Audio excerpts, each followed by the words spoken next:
who leave a lasting impression with their unique personalities, antics, and undeniable flair. Today we're going to be delving into the story of one such character, a crazy pit bull of a man who transformed his modest skills into a lucrative and endearing NHL career as a beloved fan favorite. Despite this individual lacking natural talent, he more than made up for it by having an unmatched heart and fierce determination to win, never shying away from a challenge, even going toe-to-toe with some of the dirtiest and greatest players to have ever played the game. Nobody was off limits. This player played a pivotal role in the Toronto Maple Leafs dynasty of the 1960s, helping the Leafs capture 4 cups across the decade. While some may not be familiar with him today, his impact on the sport and his culture during his era is undeniable. Today, boys, we're going to delve into the remarkable journey of a man who defied the odds to become one of the NHL's earliest marketable stars. Despite facing numerous challenges and eternal struggles growing up, he not only found his way to the ice, but also became one of hockey's biggest personalities. Join me as we uncover the extraordinary story of this unlikely hockey legend. From inspiring hit songs to becoming a Maple Leafs hero, this is the story of how Eddie Shack became known as hockey's craziest player.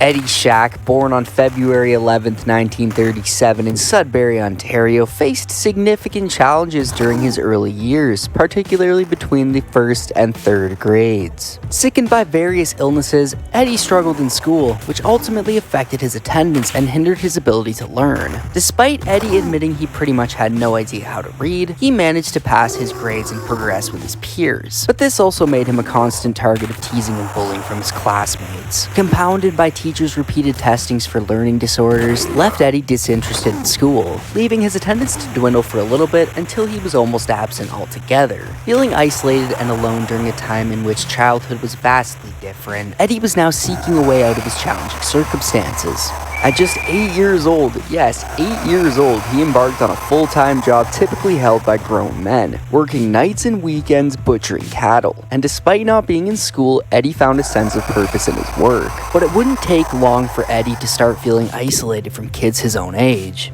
Given his early employment, Eddie's only companions were grown adults. His parents, recognizing the need for him to develop friendships with peers, encouraged him to engage in sports. And it wouldn't be hard for Eddie to find inspiration. Remarkably, Eddie grew up as neighbors with future NHLers Tim Horton and Brian Campbell, which piqued the youngster's interest in hockey, and he began to take the sport seriously at the age of 11. However, pursuing hockey wouldn't be easy for Eddie. He would have to wake up at 4 a.m. if he wanted to attend the dreaded early morning practices just 10 miles away from his home. And if the 11-year-old Shack wanted to make practice on time, he'd often have to hitchhike the 10 miles. This may seem a little dangerous for a child, but this was just Eddie Shack being Eddie Shack, and he showed here that he would do anything to play hockey. Eddie would continue to hitchhike for the next few years until, unbelievably, he managed to deceive officials into thinking he was 16, issuing him a driver's license at just the age of 13.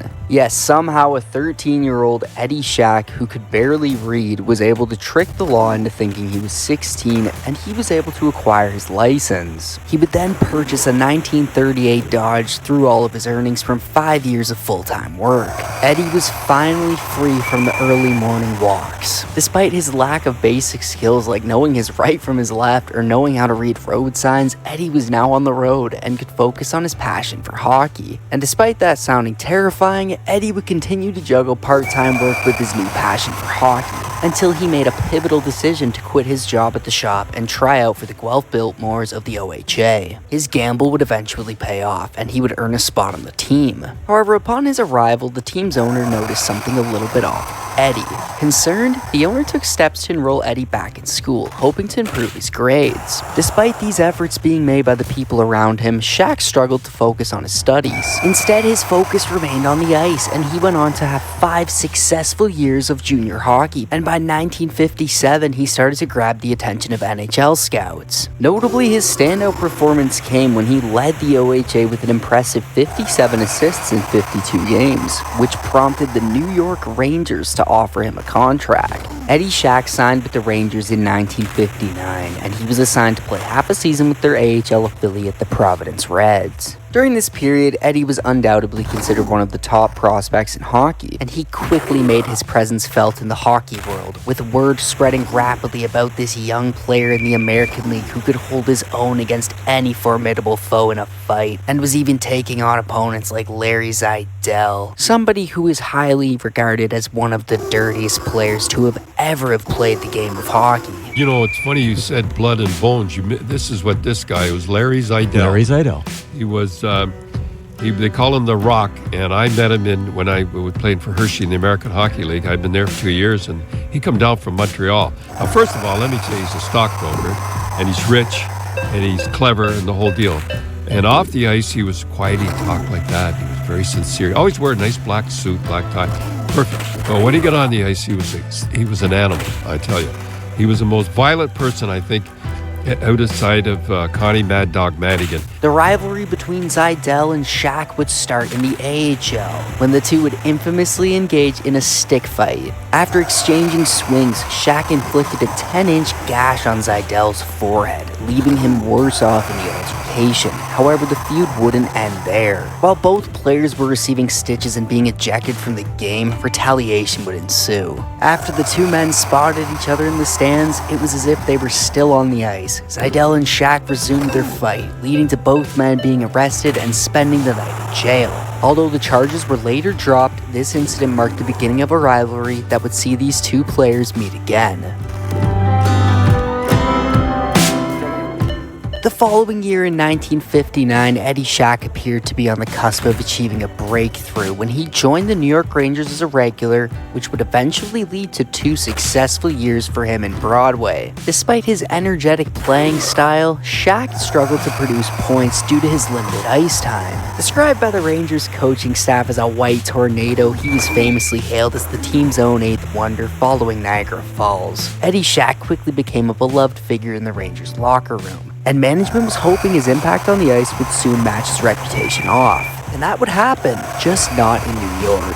Management's gripe with Eddie was ultimately his penalties, which were costing the team games. After all, Shack's chaotic playing style definitely had some risks. In 141 games with New York, Eddie racked up a healthy 236 penalty minutes. The team saw him as more of a liability now than an impact player. Management openly labeled him a distraction, and in 1960, Eddie Shack was traded to the Detroit Red Wings, but the deal fell through at the last minute. When the player intended to go to New York, Red Kelly decided to retire instead. Finally, in November of that year, Shack was traded to the Toronto Maple Leafs, where he would spend the next 7 years of his career. Despite his role as a third-line agitator and his limited scoring, Shack was adored by fans in Toronto, and one could make the argument that moving to Toronto was the best thing to happen to Shack. Standing at 6 feet 2 inches and weighing 200 pounds, Shack possessed the physical stature ideal for success in the NHL during his era. Known as a robust skater, he would skillfully utilize his size and speed to his advantage. Shack was renowned for his relentless presence on the ice. He was seemingly in the thick of the action whenever he played. His playing style would mirror that of a young pit bull, unleashed in a vast, untamed field, energetically darting all over the rink.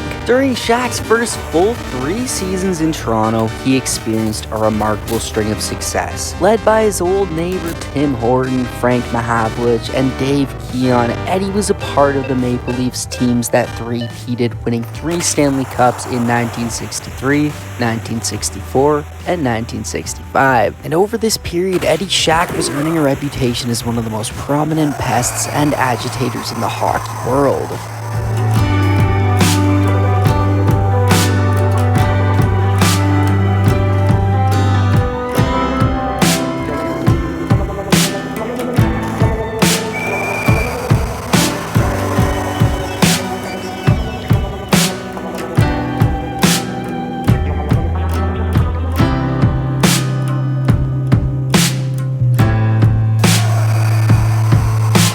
Amendment 3 gives adults access to legal, safe marijuana. Vote yes on Amendment 3.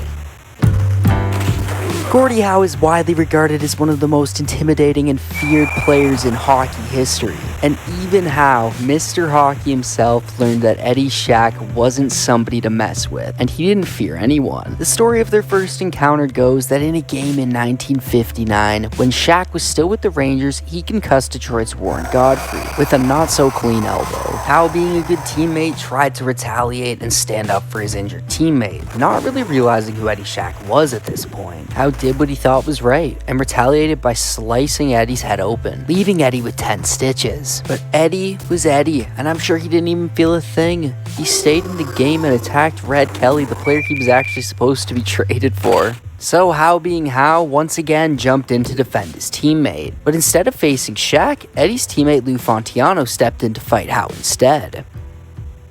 And Fontiano didn't really know what he was up against, and he quickly realized he was outmatched, as Gordy ended up knocking him out and breaking his nose. These pictures became widespread news at the time, and after the game, Howe declared himself the new heavyweight champion in the NHL, and Eddie took pride in being the one who started the whole thing, bragging about being the instigator, because of course he did. In 1961, Gordie Howe seemingly had enough, calling Shack out in a sports magazine article for his dirty play against him over the past 3 years, stating that he had enough and vowed to get him back. And in 1961, the following year, now a member of the Leafs, Eddie Shack and Gordie Howe would meet again. The two would start off by colliding near center ice, after Howe got up and charged at Shack. But Eddie saw Gordie coming, wheeled away, and landed a blow to Howe's forehead. Howe fell back and cracked his head on the ice. Gordie was knocked out unconscious and hospitalized for the next 10 days. And surprisingly, the beef never escalated from that point. Gordie would only take verbal jabs at Shack after their encounters, as Gordie would famously go on to say that Shack had $1 million legs with a 5-cent brain. Amazingly, the next encounter between these two would be at a golf tournament in the off-season, where Howe did the unthinkable. He offered Eddie a clean slate.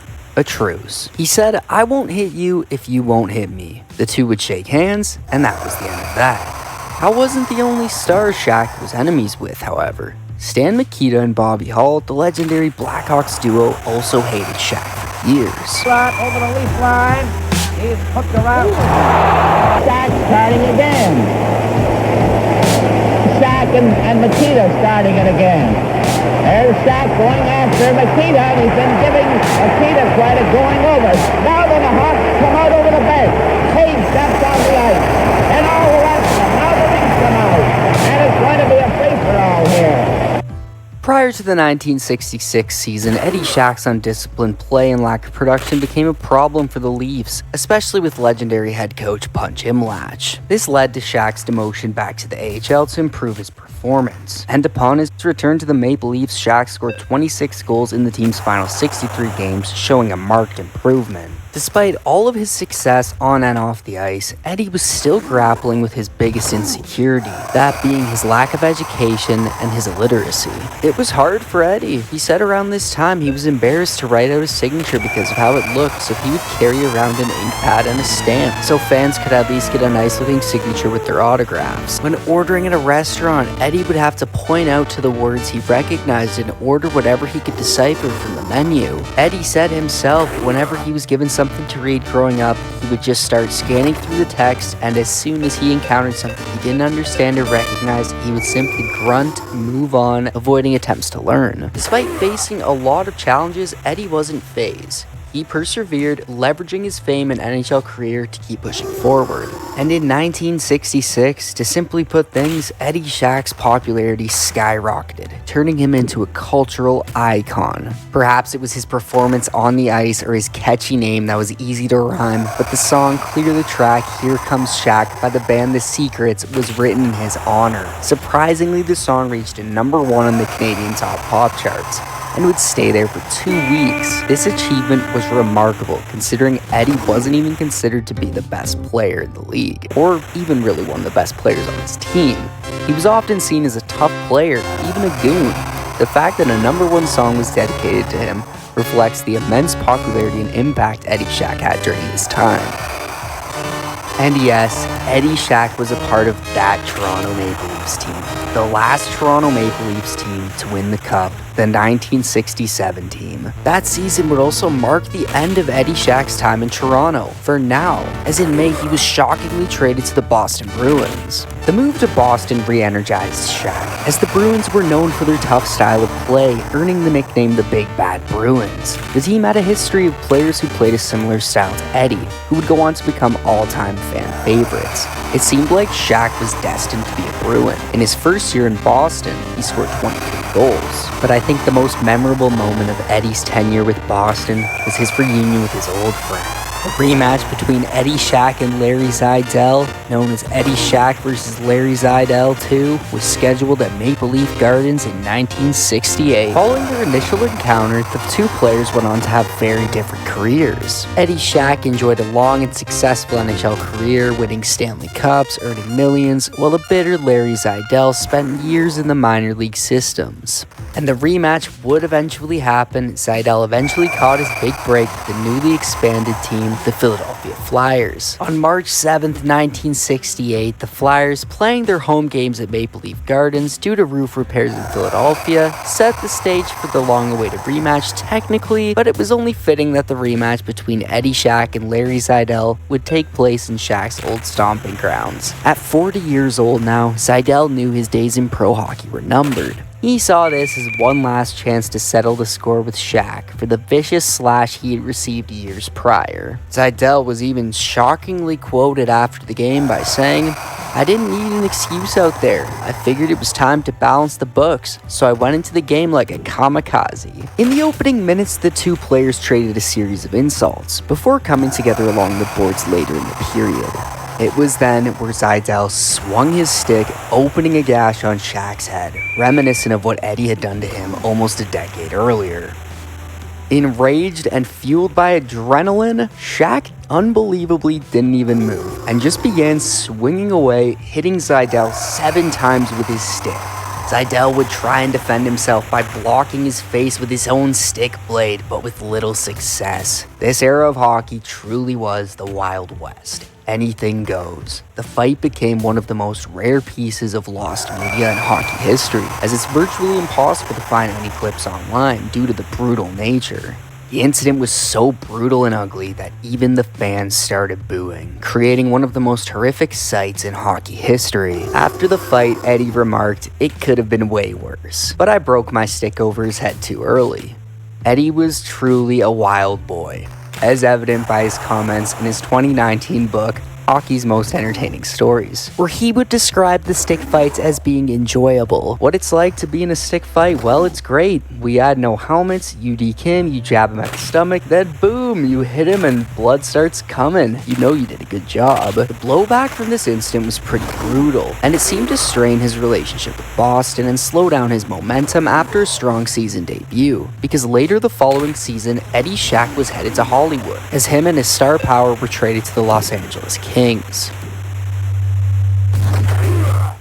When Eddie first joined the Los Angeles Kings, he was a productive member of the team. However, early in 1971, Shack was on the move once again, this time heading to the Buffalo Sabres. Punch Imlach, Shack's former coach in Toronto, was now coaching Buffalo, and he wanted Shack to be a part of his new team. The two were familiar with each other, and Punch knew Shack could bring the locker room together with his character. And the trade seemed to work wonders for both parties initially, as Shack had an impressive 25 goals in just his first 56 games with Buffalo. And I guess Eddie Shack just had a shelf life with Punch Imlach, because just like in Toronto, he would fall out of favor with his coach. This time, instead of being demoted like when he was with the Leafs, he was traded once again, this time to the Pittsburgh Penguins. Eddie Shack would continue the trend of becoming adored everywhere he played. He put up 25 goals in 1973 with the Penguins, and this marked another milestone, as he had now reached the 20-goal mark with every team he had played for, becoming the first player to score 20 goals with 5 teams. The following year, Eddie returned to where he had found the most success in his career, as he was traded back to the Toronto Maple Leafs for the 1974 season. Toronto fans missed Eddie's presence, often chanting, "We want Shack," when he wasn't on the team. Coffee ready, fresh out of bed for a brighter day ahead. That's the convenience of Terra Cafe. After one more year with the Leafs, where Eddie infamously took on the entire St. Louis Blues team, Cries of "Clear the track, here comes Shack" echoed frequently through the garden. One of his most famous exploits was in this game against the St. Louis Blues. With Bob Kelly and the Plager brothers in hot pursuit, Eddie decided that discretion was the better part of valor.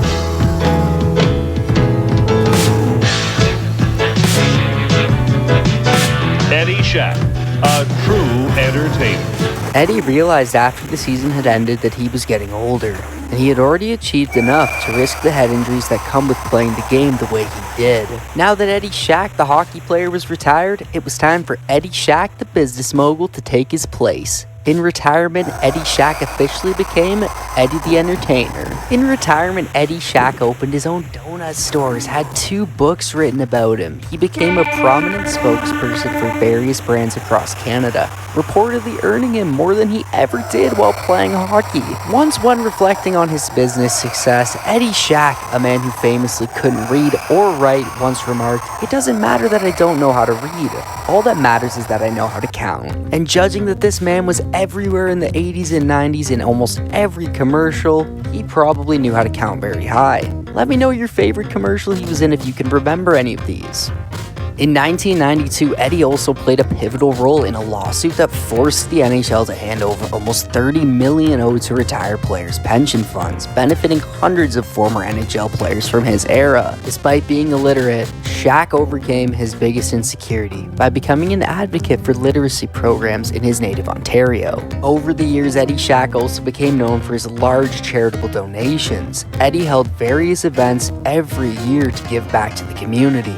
His former teammate and friend Jim Rutherford said it best: Eddie was good to everybody. He would see somebody, he'd make them feel comfortable, make them feel good, make them laugh. He really cared. It didn't matter who you were, if he knew you, if you were his best friend.